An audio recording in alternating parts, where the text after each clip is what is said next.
right, everybody. Welcome to another episode of What Drives You. I am one of your co-hosts, Stan Windhorn, and with me, as always, is my co-host and good buddy, Carl Bauer. Carl, say hello to everyone. Hey, everybody. I am glad you're joining us, and I hope you stay to the end because we're going to have some good words of wisdom here with Mr. Carmen Rossi. How are you, Carmen? Great, great. Looking forward to our upcoming time together. Thanks for having me on. Yeah, I got to tell you, Carmen, Carl has been talking about this for a while. I'm going to let Carl tell the genesis of how you guys met and everything, but I know he's been really excited to have you on, so appreciate you doing this. It's All right, awesome. I'm going to give my point of view, Carmen. You can kind of commentate on the back story. So, I don't know where you're going, so I'm at the no, I edge of know my seat. it'll be fun. So I'm at. I took a customer who's now a dear friend who Carm knows, Mike Fassauer from Alliant Credit Union. I took him to meet one of our big customers, Cruise America in Scottsdale or Phoenix area, and it was right around the time of the big golf tournament. And Mike was going. It was kind of a dual purpose trip for Mike to see this customer and then go to the event. And so he's like, "Hey, we got to meet up with my buddies, Nikki and Corey, and we got this new friend, Carm." I'm like, "All right, cool." So we get to this really, really cool hotel, Carmen. You probably remember the name of it. I cannot remember the name of that Valley boutique. Hope. There you go.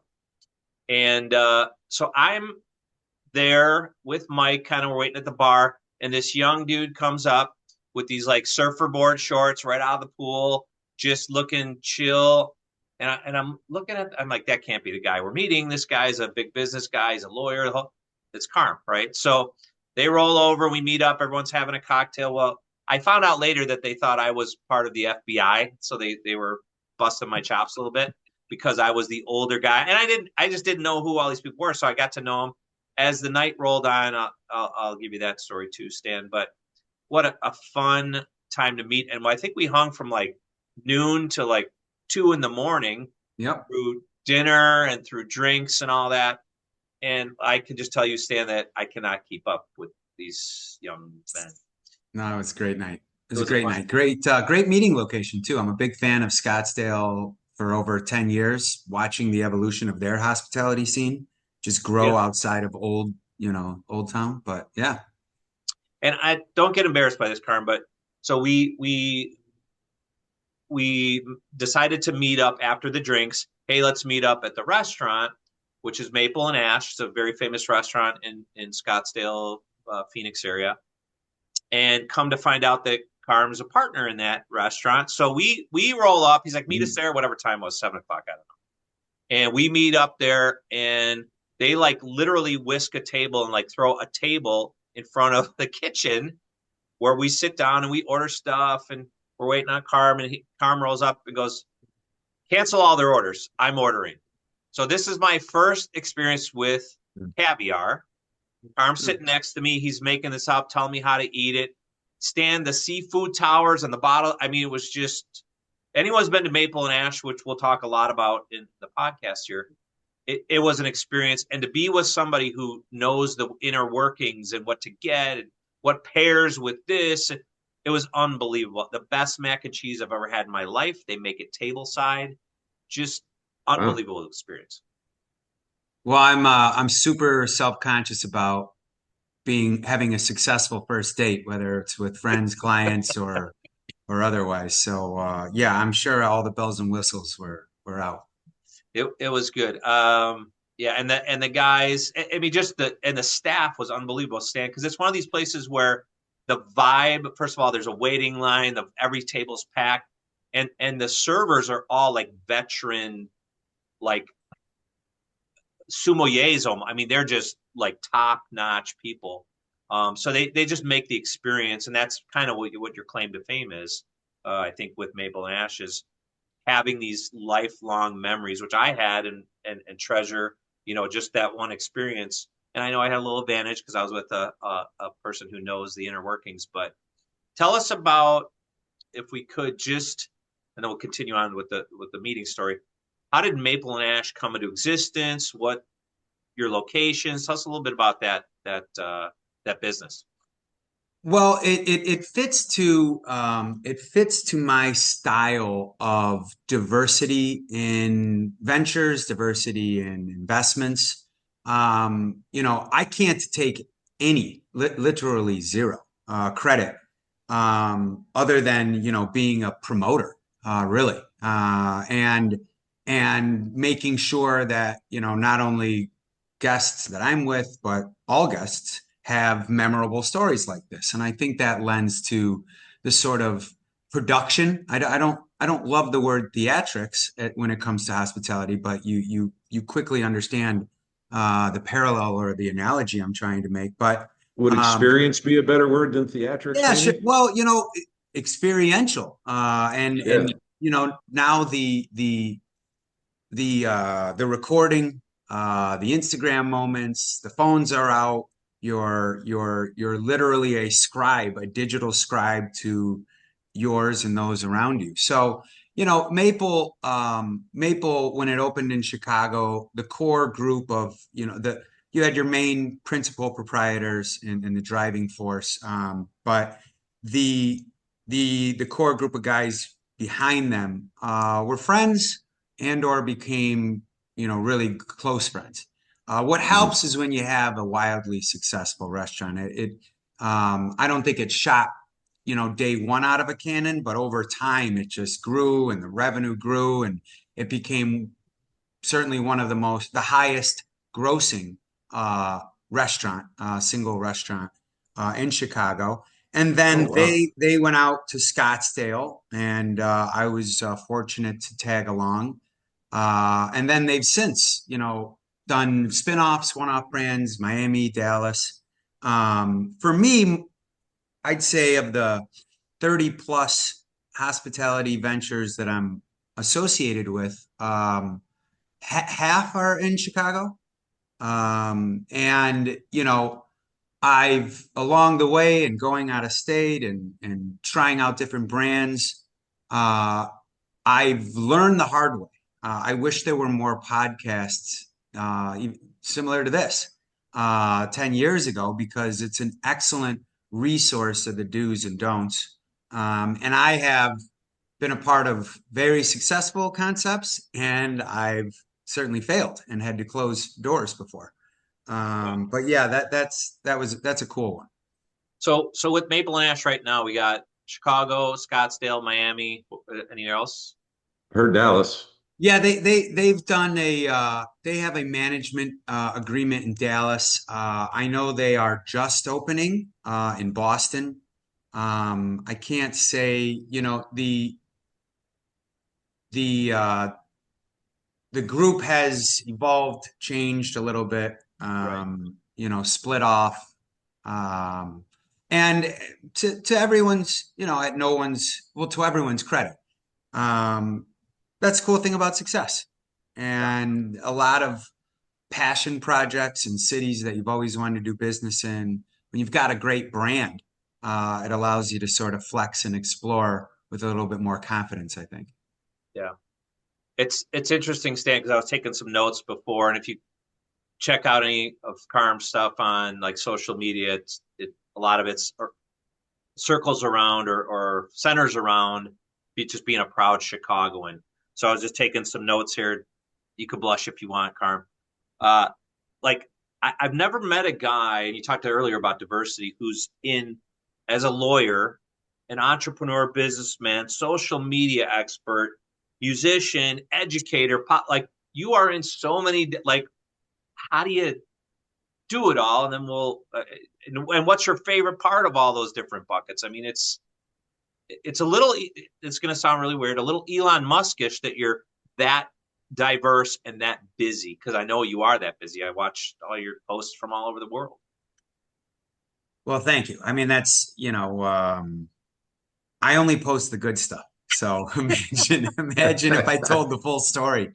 I don't know if you'd share the same sentiment, but um, you know, I, I don't consider, I don't have a traditional background or training in hospitality.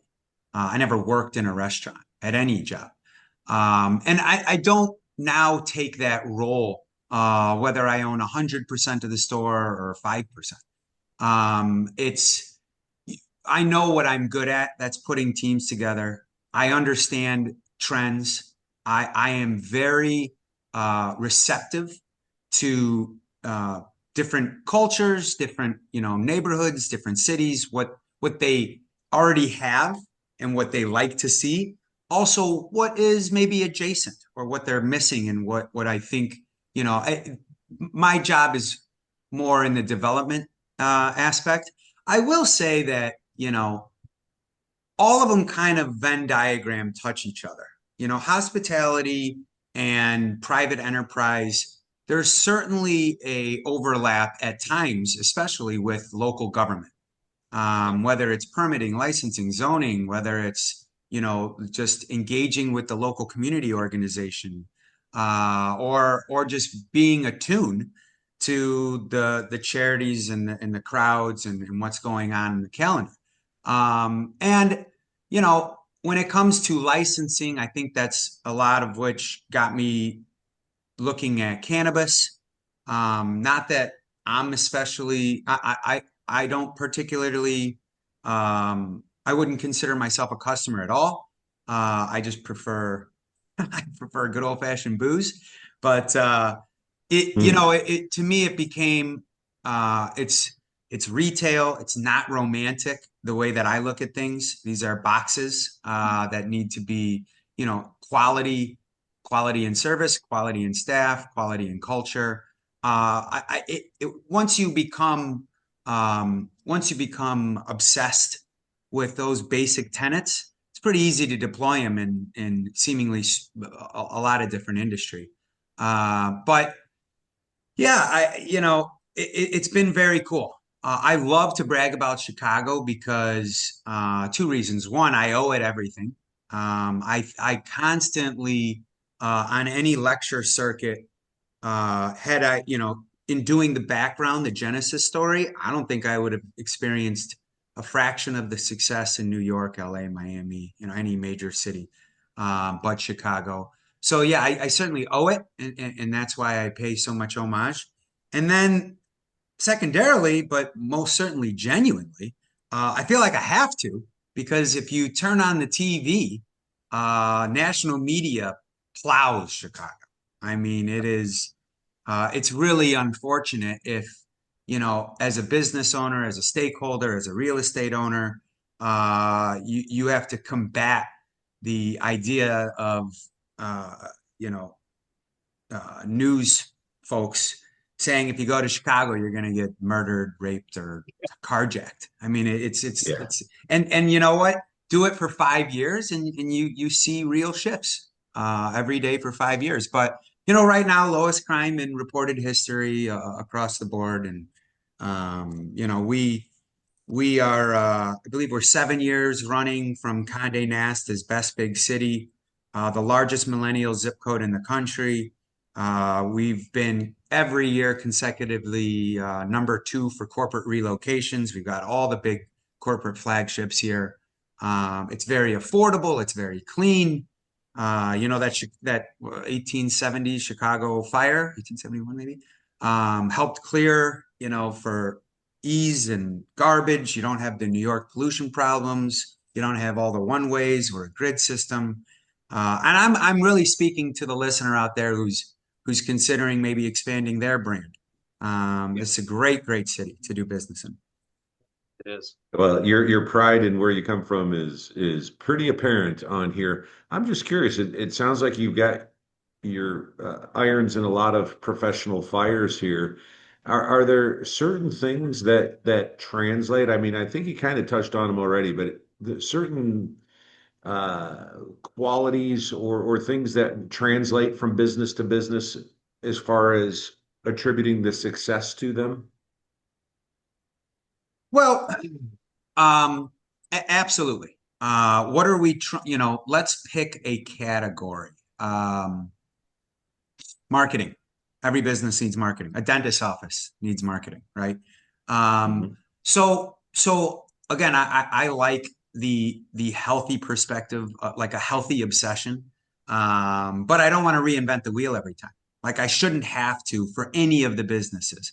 And again, marketing or real estate, marketing, hospitality, marketing. But what are we trying? We're trying to present our product, understand it from A to Z, and convert folks' attention. And in the world of hospitality, uh, we want, or the world of dentistry, we want quality referrals. We're very sensitive to reviews. We are interested and keen on how technology can better efficiencies. We know we are a reflection of recruitment and staff, and all of that, and how we then, that makes our product, and how we market it, and convert people to not only come, but come back and come again and again and again, instead of, coming and celebrating your anniversary and doing it traditionally. This is where we go on our anniversary every year for dinner. I want you to celebrate, the deal that you closed and bring over for happy. I need you there 10 Yeah. times.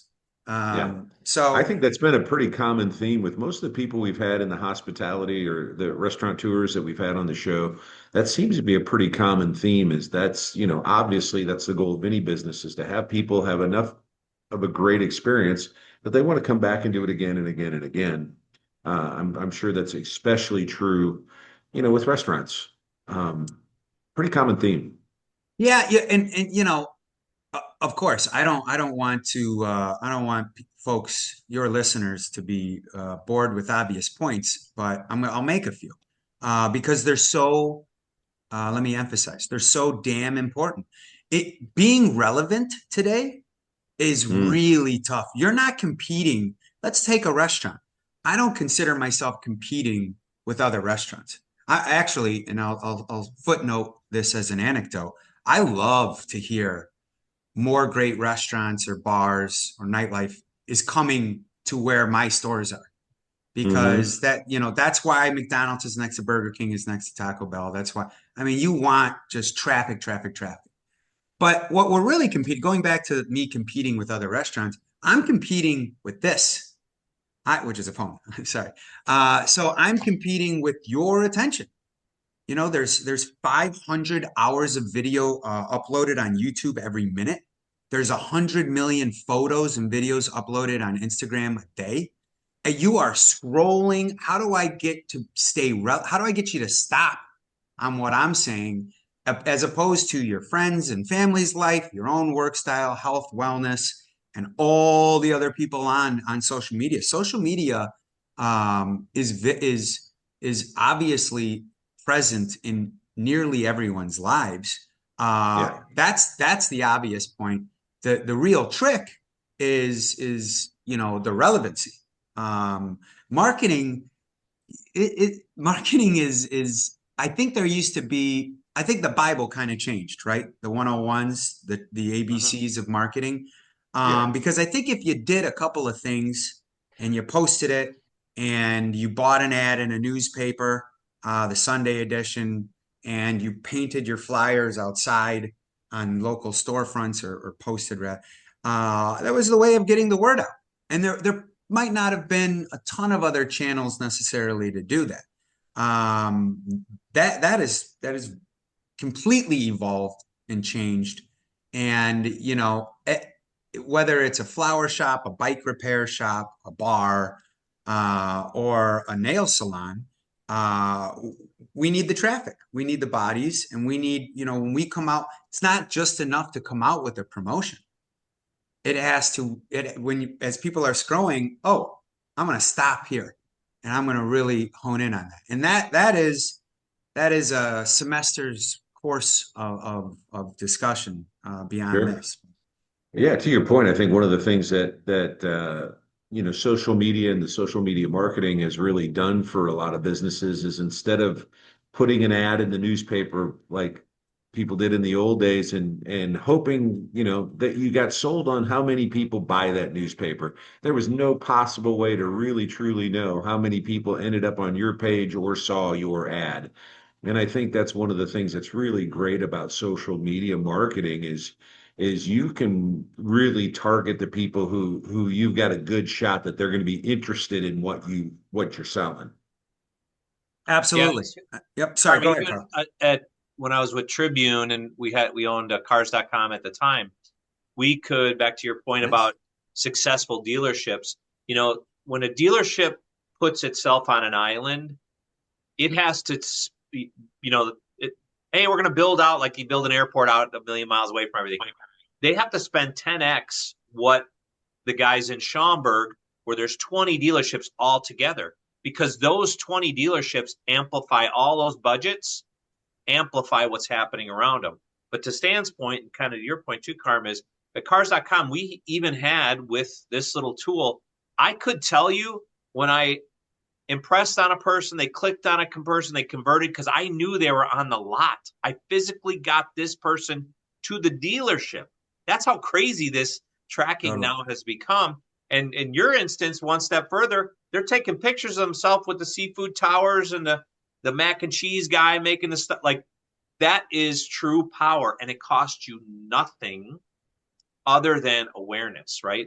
Putting a good brand out there, sharing those experiences. When you fail, I think it's way more amplified than the old way, because now I'm telling my crap story of the hair in my soup or whatever, but it also is an advantage from an efficiency and cost perspective with that customer acquisition, right, and that retention part. So it's fun to me to compare, because you kind of, Stan, you don't know this, but we're getting into this. You can see it by his shirt and the sign behind him, that Cam's right downtown U of I, like that's something where kids are going back every night of the week because it's a place to hang, it's affordable, as opposed to Maple and Ash, where maybe it's a little higher dollar, where so he's got all spectrums of cost and budget and value in his portfolio, which is also an interesting thing that I don't think a lot of restaurateurs do.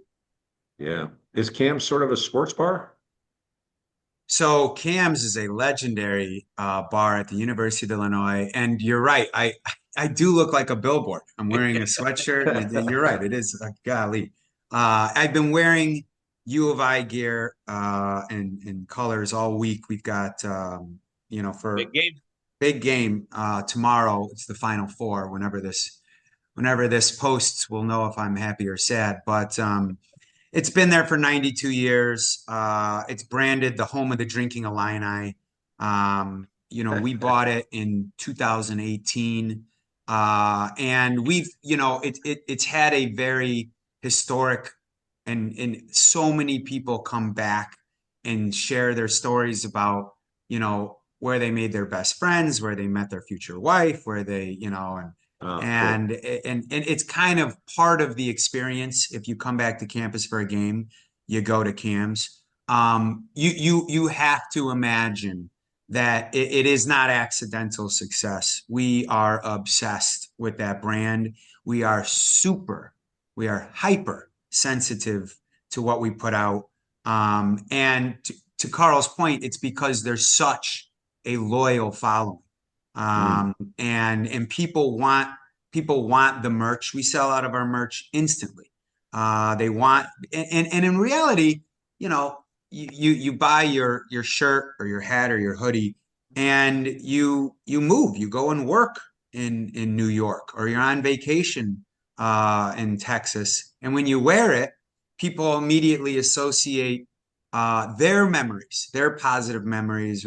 What do? We sell beer and booze. That's there's really not much more over there. But again, it's got to be this. Every time I'm in a store, what I'm really zeroing in on, and this almost sounds creepy, but it's in a professional lens, is everyone, their body language. And that might speak to me. Is the volume too high? Is the light too dim? Is that, I'm going to understand just on your eyes, if you're really zeroed in on your conversation versus whether you're looking around. Oh, what, is that a call to a server? Is that how long you're staying? Are you leaving because the theater, the play is at 7:30? Or are you leaving to go somewhere else? And in those details, you begin to shape design elements and sort of experiential. What if we have this signature drink? What if we bring out sparklers for dessert? What if we, what are all these are these turnoffs? But yeah, so our biggest, all that to say that to Carl's point of the dealership and the people on the lot, I still do believe that the biggest marketing asset any business have is the people walking through the door. Because they're the ones going. And Carl made mention even of the proverbial capture the moment, where the three of us are in a bar and we ask the waiter, hey, can you take Carl, Stan, and I, we're catching up. Can you take a photo of us? And they take the photo and the owner's watching in the corner like a creep. And Professional creep. And he sees us take the photo and then he goes, darn, I wish they would have posted that. Right?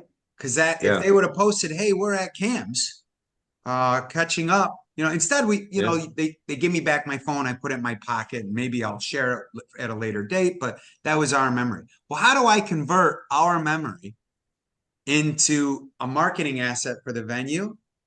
Is to get you to say, I bet you if if the three of us were at Cam's, we might post it. Say, here on U of I's campus at the historic Cam's bar. So yeah. Have you ever, I always thought it'd be a good idea for a place maybe like Cam's or, there's a lot of places that could do this that have an incentive of some kind for people to take a picture and post it on their social media. And I bet it doesn't have to be a whole lot. It could be a sticker or a button or a jello shot or something that doesn't have a lot of cost, especially compared to when someone does post that, the advertising value. Is that something you do, or what's your thoughts on Stan, that? have you been in eavesdropping in our meetings? This is I bet you your audience will think that this was a setup, but it most certainly is No, not not. at all. We didn't do any prep. So something any business owner, but let's use hospitality. We just came out with it. And it's a product through a company that, formed in our own company called Shout Out. But and if you saw my body, I was looking to see if I had one on my desk. I don't see one close. It's a little square QR code that is pennies to make. And on the back, it's a 3M sticker. So you peel it off, which means I could post it on the wall, I could post it on the bar.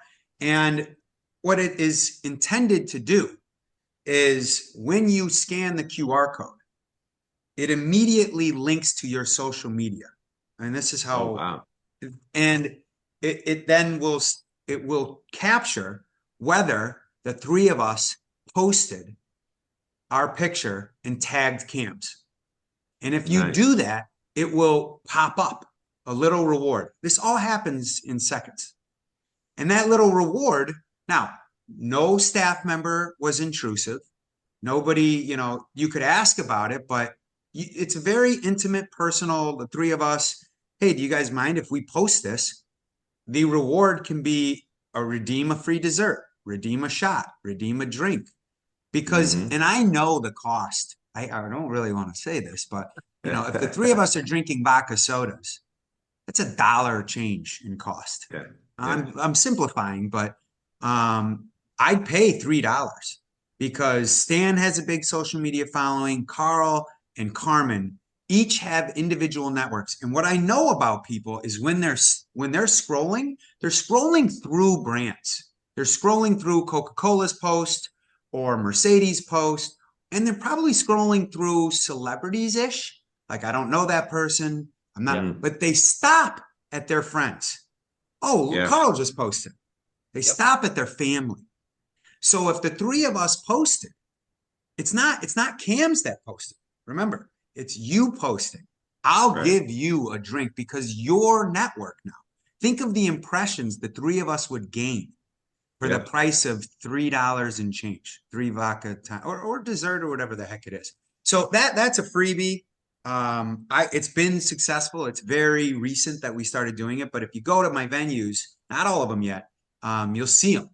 And that's what it's intended to do. So awesome setup there, Stan. I really appreciate Well, it. it wasn't a setup. I've been suggesting this to some friends of mine who own some places in Austin. I'm like, this is let's get some free I mean, it's not completely free because you give away, like you said, something that, well, first of all, of perceived value. It costs you a buck and some change, but it's got a perceived value of much more than that to the customer. And so, I mean, it's just a win-win situation, and you just can't buy that kind of goodwill advertising like that. If you put an ad out yourself, everybody says what they do is great. But when you've got a customer saying you're great, that is exponentially more valuable. Absolutely. And Yeah, and you know, oh, go ahead, Carl. yeah, we know in our the car business, I mean, customer acquisition costs, I'm a year or two behind, I think was, and COVID screwed all this up, by the way, was about 250 to $400 per sale in automotive, right? Oh, it's way higher than that now, Carl. So But yeah, it could be five, six, 700. But the point is, to your point, like when you start touching those networks, and this is basically it's digital word of mouth, right? Is what we're talking about here. Digital word of mouth referral for a buck, two, five, 10, whatever. Because I don't know what customer acquisition cost is in hospitality, especially as you age and you get a reputation of brand, it probably goes down quite a bit. But like we just spent last week, I was in Austin with Stan, and we spent 3 nights in a row for different reasons at a particular new establishment called the Rowdy Cowboy. And really was because we wanted to see one, we were trying to meet up with the owner who did a podcast you may have saw, but we were trying to see, all right, here's a night that's a slow night, it was a Tuesday night. And we're like, it's packed. Here's a game night. UT was playing. We didn't even know. Stan and I like would know the owner. We were just there. How long did we wait, Stan, to get a table? 45 oh, minutes. we had to wait for the game to be over with. Yeah, Yeah. we stood around for a long time. But just that word of mouth, and then Stan brought a friend back, like so that's that repeat when that experience happens well, and that posting and all that stuff, good reviews, good posts, good sharing, the networks that you're able to access, especially if someone's active on social media, dude. You're that's priceless advertising for a Yeah, buck. I mean, so everyone is an influencer. Anyone who has social media and posts with intention, I should say, is an influencer. Yeah. Anyone who shares their opinion, I mean, I don't think that's a stretch there.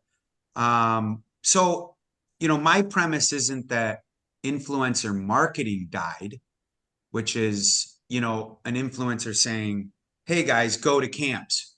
This is Carmen. Go to camp." Like now I'm an influencer. That's influencer marketing. I don't think that's as effective today. I don't think it died. It decentralized, and it Yeah. decentralized because everybody's an influencer. Well, and I Um, think everybody knows that a lot of the so-called, influencers, they were basically paid Yeah. to give that influence, which is way different than I'm here at Cam's right now and I'm having a great time, which is a genuine uh, oh, review. absolutely. I mean, when brands post, people scroll through.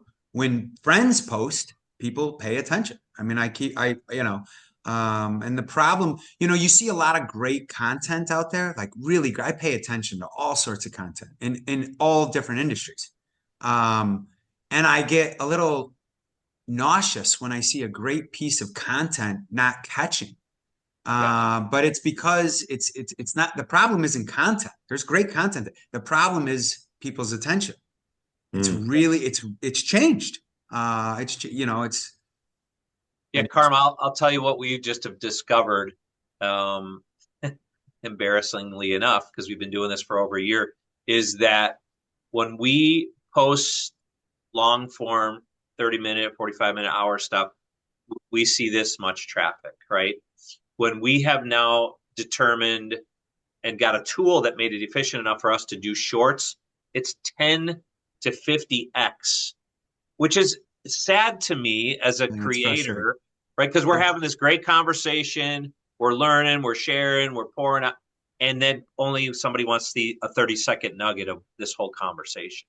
Yeah. But it's essential because, as you said early on, I got to capture that person's attention.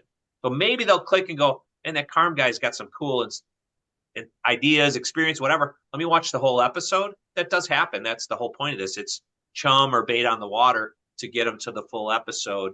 Sure. But it's just amazing how it's changed because I think, and Stan and I talk about this all the time. Should we get better cameras? Should we get better mics? Should we make it more professional? Because that's Stan's background. He knows how to do this stuff. But seemingly, what's happened in the YouTube and social media space is authentic, real conversations that are not overproduced get better traction today. It's crazy. That doesn't surprise me. I would, yeah. I mean, that as it should, Yeah. it should. So, The Carmen, world I'm hasn't gone to curious. hell.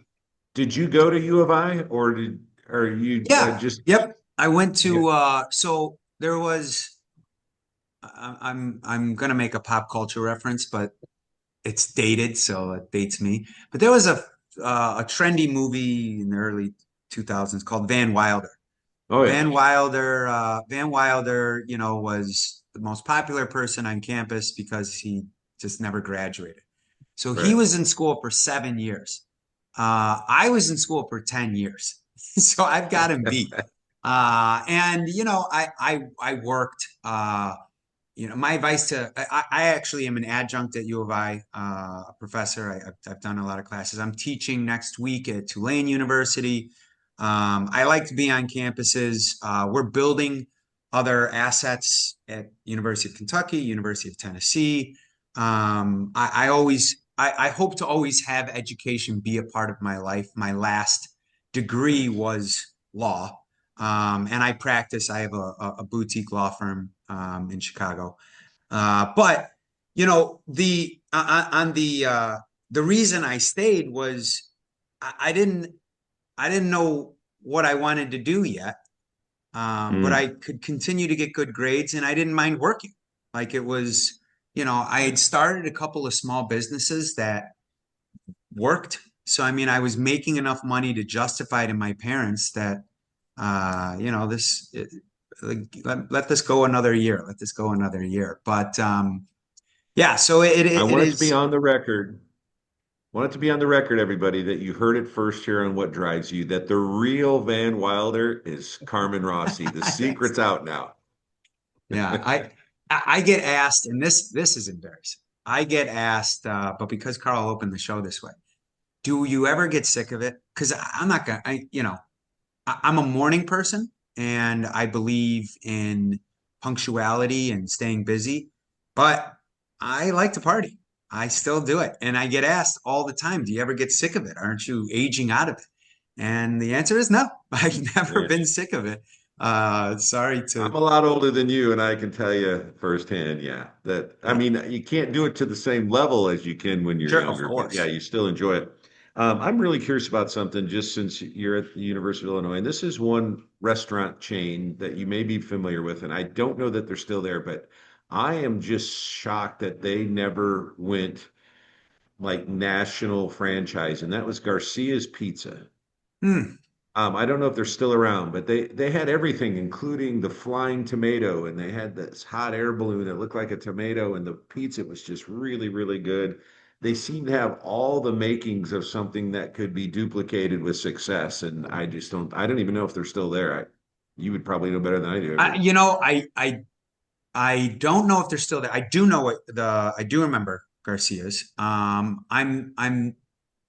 I live in Chicago. I don't live down there. I don't think it's still there, but Yeah, I I don't doubt it. wanna get any hate.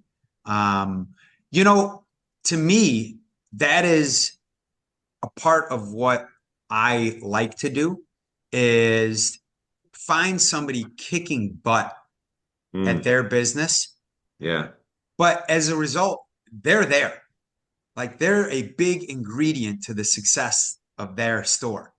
yes, And sort of nudging myself into the business to say, hey, this is scalable and I could scale this. And if you could train a few of us as to your secret sauce, so to speak, yes, this is because if you're not scaling, and you could have a very successful business, but eventually your back hurts, and eventually, you're tired of flipping the pot. And I don't know their story. I really don't know their story, but I would wonder if it, I do remember it. It was great. But I have to wonder now whether, they didn't expand because, there was just not the resources at the time and the It knowledge could to be. scale. I really don't know. I just know that every time I'd go to visit, my brother was an Illini. Every time I'd go to go through Champaign, got to stop at Garcia's, get a Mm. slice of Garcia's. It was a really unique pizza. I don't know. I was just curious if you knew anything about them at all, but Stan, um, imagine this. You're in your class at U of I. Your professor's Carm. He has a great motivational speech about, entrepreneurship and business and education, and then he says, "Come on across the street to my bar." Like, how cool would it be? Your professor owns the. So I say that tongue in cheek, but the fact is, I have learned the most. And Carmen, I think you and I talked about this at one point in our conversations. Is I've learned the most from my professors who experienced marketplace life, yeah, marketplace. Like, they're not just the book nerdy, laboratory rats. They're yeah, actually people that live this and go, "Hey, here's what I did over here that rocked. Here's what I did over here. It failed. But by the way, I lost $1 million over there. So don't do it that way." But that's real education. That's what I think more of our professors and our education system needs, truthfully. yeah. Well, it's got to be cool when your professor buys you a shot at cams. Exactly. That's what I'm talking Yeah. about. The you know, that is a point that I get very charged up. I indict absolutely the modern American education college, system. The idea of studying a textbook doesn't translate. It's good to have vocabulary and definitions, but to your point, case studies. I don't want you to answer. I can't describe a picture and you answer what it is. Okay, Hmm. that's not how it's not that easy. You have Yeah. to say why it is, right? So the case studies and the failures, Carl, you're going to learn way more from the millions of dollars that I've lost, that I've absolutely busted my nose on failed ventures, more so than the success. I mean, I've learned, and again, we're begging the question of why. And you have to be able to answer the why in anything that you're doing. If you don't know why something is happening, good or bad, the alarm should be going off, because eventually, the music could stop. Yeah, Yeah. great I, point. I, I, Carl, to your point, there was an old saying, I think it was something like those who can do and those who can't teach. I'm not sure if I'm 100% right on the money with that, close. but to your point, it'd be nice to have people with real world experience, and I'm sure that's appreciated in your classroom, Carm. I I'm I think people, again, it's a limited being an adjunct, but I think people might they seek me out to enroll thinking that this is the bar guy. This is gonna be a fun class. I'm pretty tough, but only because you're paying a lot of money Yeah. to Mm. be here, and so put the phone away and try not to wear pajamas, and we're off to a good start. Yeah. That's what, Stan, I've never shared this with you. I experienced small liberal arts college where I was being taught by PhDs with 20 to 30 class sizes, but there was my professor was the PhD guy right there. And then I also went to U of I and U of I Chicago where I was being taught by a TA. I would have died, Carm, to be in a class where you, the entrepreneur, are teaching. Like these kids were teaching me. I'm like, I'm older because I went to back to school a little bit later. So I'm like, I'm older than these TAs. They can't. What are they teaching me? Nothing. And it was very frustrating to me to be on these big campuses with these big auditoriums, as opposed to, like, there's the dude that owns the bar across the street and he's in 30 other businesses. Teach me something, mentor me. That just is exciting. Yeah, on that point, and I think we all have a responsibility to some young person throughout the journey of our lives. But one of the things that I used to more often, it's a measure of time, but one of the things that I offered was just resume and interview skill building.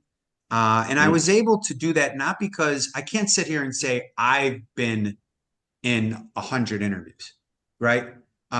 Person like Carmen Rossi, here's my right. But I have had thousands and thousands of employees.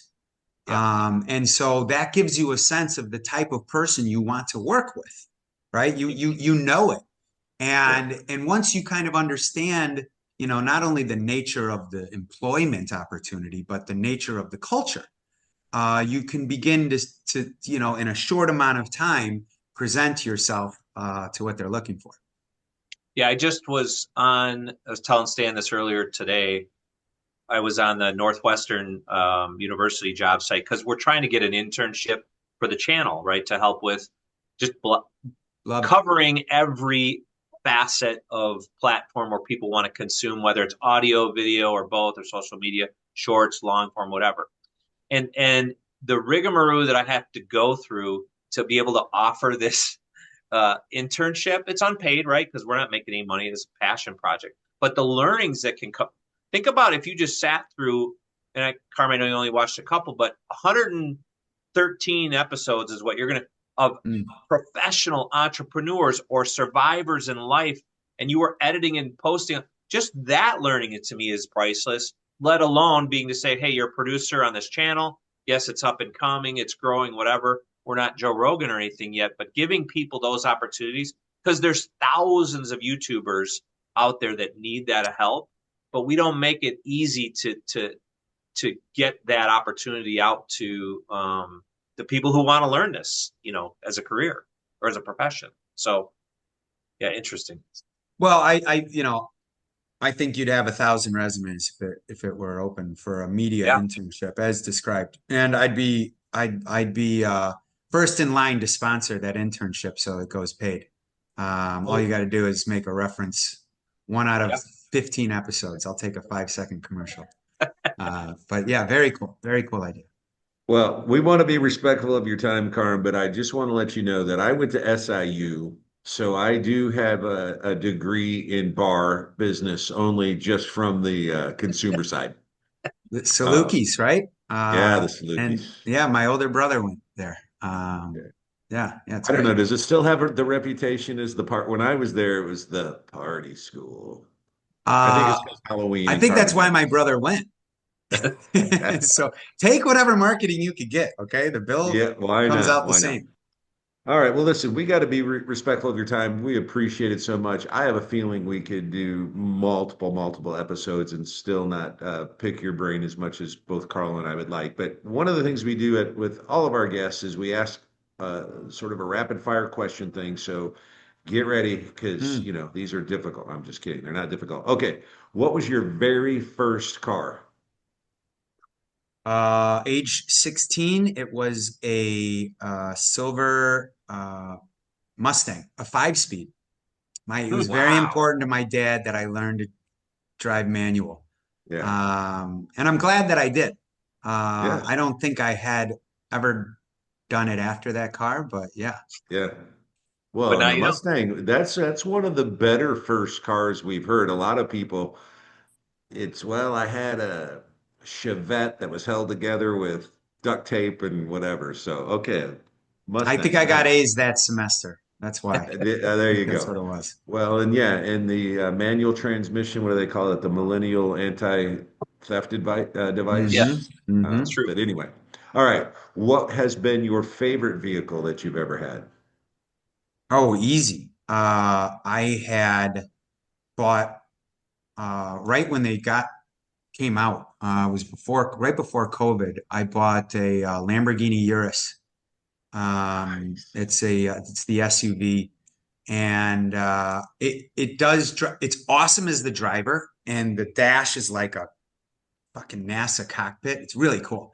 Yeah. I never liked sitting passenger because it is a Bumpy. sports car. Like Yeah. it's fast. But yeah, I loved that car. I love that car.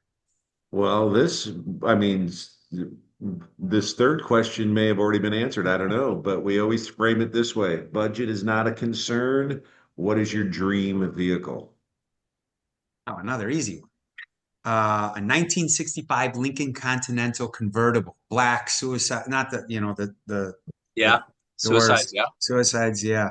I fell in love with that car when Entourage was a I was popular just gonna say that HBO. sounds like the Entourage It's car. Yeah, exactly, and I want yeah, it so bad. And I don't, if you live downtown and you drive downtown, you're driving 2 miles a yeah, day, 3 miles a yeah, day. yeah. But I've never gotten my hands on a good one. So that's my dream Well, car for sure. if you ever get one and you have four people in the car, I insist that when you get out, all four doors have to close at the same time. That noise? Yes. Yeah. There, well, on the entourage note, that's a nice segue, but I'm going to save our words of wisdom question because I wanted to finish our initial story, which was in Scottsdale after Stan, we went to this unbelievable dinner. We decided to go clubbing. Now, this was kind of COVID-ish, so it was like stuff was opening up, but it wasn't really fully open. Well, in Old Town Scottsdale, let me just tell you, it was fully open. And it was right before the golf outing. So Carm knew somebody at the place. We got a little VIP booth. And the next thing I know, I think it was Nikki or Corey. Somebody's like whispers to the bouncer guys, bring the most beautiful women in the world to this booth.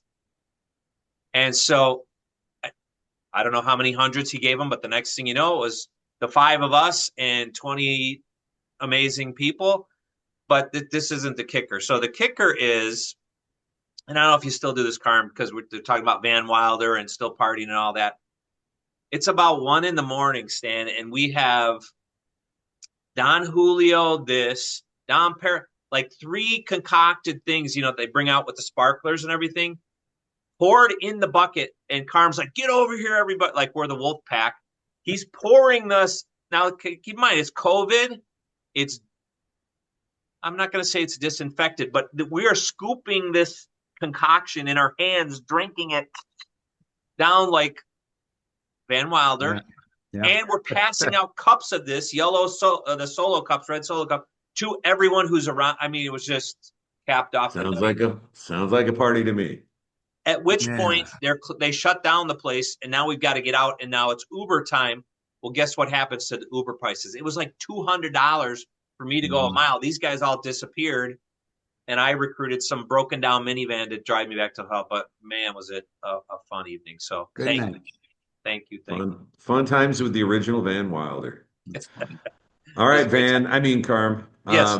This is our words of wisdom. So we always frame this like if you could go back in time and talk to a Mm. young Carmen, what advice would you give that guy driving that Mustang? Yeah. So I could tell, I made mention of it. I could tell pretty quickly if I'm going to work well with somebody, Mm, whether I'm interested. It's one thing to pitch a product. It's quite another to be the person who you're investing in. Um, everyone is good at something. I think where people fail is a lack of mind, a lack of effort. You got to hone in on what you're good at. I'll mm, tell you what, I learned early on that I'm not very talented, skillfully at much at all. My skill is understanding people. I'm a people person. I understand. I, as they communicate, that sort of, I'm processing. I'm a good listener. You're choosing these words for a reason. I want to understand, you're telling a story about yourself. I want to learn more about it. So it's with a lot of intention. The advice is, figure out what you're good at, hone in on it, and then act with intention. Everything that you do. So when I'm around people, when I met Carl for the first time, it is my intention to be, to have a good time, to impress our mutual friends, and make a good impression on Carl. I do it very intentionally. And you can imagine that the first night that Carl and I had is going to be very different than the many politicians, presidents. I've been in those situations where I'm with them for hours. I can't do that. We're not pouring 42 with Dom and scooping it with our hands. because the bar is closing and we don't want to waste any alcohol. But the, you know, figuring out what you're good at, really honing in on it and acting with intentionality. That's gonna, you're gonna be, then you're gonna be a star at one thing. Yeah. Instead of being decent at 10 things, be a star at one thing. Yeah, I think that is super, super sound advice. And it obviously worked because you made a heck of an impression on my good buddy Carl. So Carmen, man, thank you so much. We know you're a busy guy. We can't tell Thank you you how much we guys. appreciate you taking this time with us. Um, just just an inspiration. And now next time I'm back in Illinois, I'm gonna have to stop by camps. Please, we'd love Yeah. to have you. All right. Carl, always Thank you good to see you, both. my friend. Yeah, go Illini this Go weekend. on. And Carm, Yeah. thanks again. I know Friday night is one of your big nights, like Super Bowl. Told Stan Friday and Saturday nights are your Super Bowl every week, so we appreciate you taking time out today. All Thank you right. Go both. Illinois. Thank you. All right, everybody. Thank you for joining us on this edition of What Drives You. And as like we always like to say, remember, be good humans.